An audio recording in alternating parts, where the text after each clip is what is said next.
তাহলে এই নরপিচাস, তুই আমার সন্তানদের বুকে কেন গুলি করলি? আবু সাইদের হাতে কোনো অস্ত্র নেই, ওর হাতে কোনো লাঠি নেই, ও একটা মেধাবী ছাত্র, ও কোনো সন্ত্রাসীর কোনো তালিকা ওর নামে নেই। সেখানে ঠান্ডা মাথায় ওর বুকের ভিতরে একটা নয় কয়েকটা গুলি করে পাখির মতো লুকিয়ে ফেলে হয়েছে। আর সেটা আমরা বসে বসে দেখবো? আর সেটা আমরা সহ্য করব? এটা হতে পারে না, হতে দেওয়া যায় না। এর প্রতিবাদে রাস্তায় নামতে হবে। খুনিদের বিচার বাংলার জমিনে করতেই হবে। আজকে এই প্রতিবাদ এবং এই বিক্ষোভের পূর্বে এই সমাবেশে বক্তৃতা দেওয়ার মতো কিছু নেই। বক্তৃতা আমরা সবাই জানি কোন উদ্দেশ্যে আমরা এখানে এসেছি।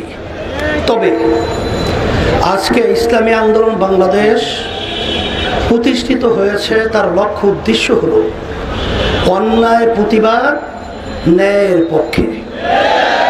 আজকে বাংলাদেশে যে তাণ্ডব চলেছে, যে হত্যাযজ্ঞ চলেছে, যে নৈরাজ্যতা চলেছে, যে অবিচার চলেছে, যে গুন্ডামি চলেছে, যে সন্ত্রাসী চলেছে, এবং আমার নিরীহ আমার ছেলেদেরকে যেভাবে নির্বিচারে পাখির মতো গুলি করে যেভাবে হত্যা করা হয়েছে, এটা দেখে কোনো সাধারণ যার ভিতরে একটু মানবতা রয়েছে কখনোই সে ঘরে ঘুমাতে পারে না।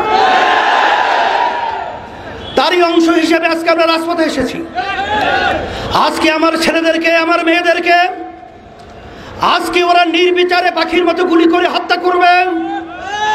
আমি বিশেষ করে আমার ছেলেদের, আমার মেয়েদের গার্জিয়ানদেরকে, অভিভাবকদেরকে বলবো, আপনার সন্তানদেরকে রাস্তায় গুলি করবে, হত্যা করবে, আর আপনারা ঘরে থাকবেন, এটা হতে পারে না। আপনারা আসেন, আমরা আমাদের সাথে আছি ইনশাআল্লাহ। সাথে সাথে আজকে কোন দেশে আমরা বসবাস করছি? আজকে আশ্চর্য, একটা ছেলে আবু সাইদ, আবু সাইদের হাতে কোনো অস্ত্র নেই, ওর হাতে কোনো লাঠি নেই, ও একটা মেধাবী ছাত্র, ওর কোনো সন্ত্রাসীর কোনো তালিকা ওর নামে নেই। সেখানে ঠান্ডা মাথায় ওর বুকের ভিতরে একটা নয় কয়েকটা গুলি করে পাখির মতো লুকিয়ে ফেলে হয়েছে। আর সেটা আমরা বসে বসে দেখবো? আর সেটা আমরা সহ্য করব? এটা হতে পারে না, হতে দেওয়া যায় না। এর প্রতিবাদে রাস্তায় নামতে হবে। খুনিদের বিচার বাংলার জমিনে করতেই হবে। শুধু তাই নয়, আজকে আওয়ামী লীগ স্বঘোষিত প্রধানমন্ত্রী, কারণ বাংলাদেশের জনগণের ভোটে তো সে প্রধানমন্ত্রী হয় নাই। আর এই সরকার তো বাংলাদেশের জনগণের ভোটে সরকার নির্বাচিত হয় নাই। আজকে তার থেকে সুন্দর মায়া কান্নার শব্দ শোনা যায়। কিন্তু আপনি এবং আপনার সেক্রেটারি জেনারেল দলীয়, তাদের বক্তব্যের কারণে আজকে এই হত্যাযজ্ঞ বাংলাদেশে ঘটেছে। আপনারাই আপনাদের সন্ত্রাসীদেরকে উচকিয়ে দিয়ে আমার নিরীহ ছাত্রদের উপরে, ছাত্রীদের উপরে গুলি করে, রান্না চালিয়ে, তাণ্ডব চালিয়ে বাংলার ইতিহাসকে কলঙ্কিত করেছে। শুধু তাই নয়, বাংলাদেশের ইতিহাস আজ পর্যন্ত ইউনিভার্সিটি সহ শিক্ষাঙ্গন কোনো ক্যাম্পাসে আজ পর্যন্ত কোনো সংবিধান নেই। সেখানে পুলিশ প্রশাসন তারা নির্বিচারে ছাত্রদেরকে, ছাত্রীদেরকে মারবে। বাংলাদেশ এখন বাংলাদেশ নেই, এদেশটা এখন সন্ত্রাসীদের দেশ হয়ে গেছে। এখন আমরা দেশের ভিতরে বসবাস করার মতো উপযোগী কোনো রাষ্ট্র বলতেই এদেশে নেই। এখন আমরা কোথায় যাব? আজকে রাস্তায় নামলে, প্রতিবাদ করলে আজকে গুলি করা হয়, আজকে জেলে দেওয়া হয়, আজকে অঙ্গহানি করা হয়। এখন আমাদের দেশ ছেড়ে আমরা ভারত যাব? আমরা কি ইউরোপ এবং বিভিন্ন অন্যান্য দেশে আমরা নাগরিক হব না। আমরা এই দেশের মাটি জন্মগ্রহণ করেছি, আমরা এই দেশের সন্তান, আমরা এই দেশেই থাকব। সন্ত্রাসীদেরকে বাংলার জমিন থেকে উৎখাত করে ছাড়বো ইনশাআল্লাহ। এই জন্য আমি আজকে বক্তব্য বেশি লম্বা দেব না।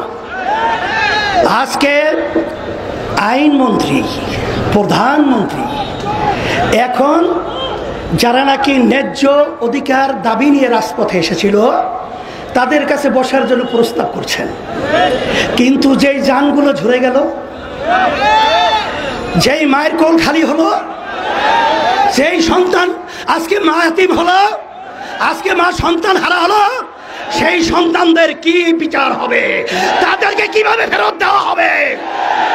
না, কোটা সংস্কার হবে, তাদের পক্ষে তো আমরা আগেও ছিলাম। কিন্তু আজকে আমার প্রশাসন ভাইদেরকে বলবো, কোন হৃদয়বান মানুষ যার একটু বিবেক রয়েছে সে তার গুলি নিয়ে তার সন্তানের বুকে গুলি করতে পারবে? তাহলে এই নরপিশাচ, তুই আমার সন্তানদের বুকে কেন গুলি করলি? তাহলে বুঝা গেল তোরা প্রশাসনের নামে কলঙ্ক।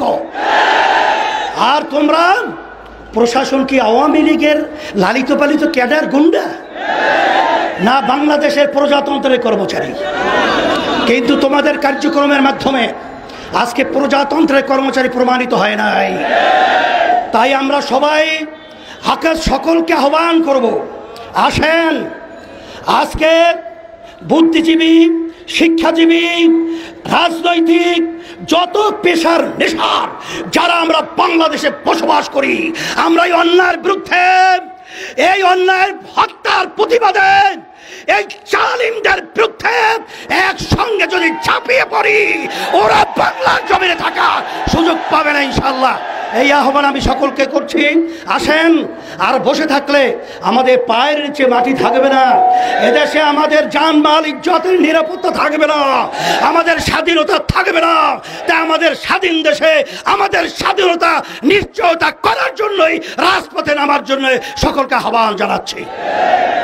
সাথে সাথে আগামী দিন আলহামদুলিল্লাহ আজকে সারা দেশে আমাদের জেলা মহানগরে এর প্রতিবাদ বিক্ষোভ হচ্ছে। আগামী দিন জুমার পরে যারা নাকি আজকে ন্যায়ের পক্ষে জীবন দিয়েছে, অন্যায়ভাবে যাদেরকে হত্যা করা হয়েছে, তাদের রুহের মাগফিরাতের জন্য দোয়া হবে এবং সাথে সাথে সকলকে নিয়ে বিক্ষোভ প্রতিবাদ মিছিল হবে। এবং আগামী দিন যুব সমাবেশ হবে এখানে, আল্লাহ কবুল করে বিকালে। এর প্রতিবাদে আমি সকলকে আহ্বান জানিয়ে সকল কাছে দোয়া চেয়ে দোয়া করে আলোচনা শেষ করছি। আল্লাহ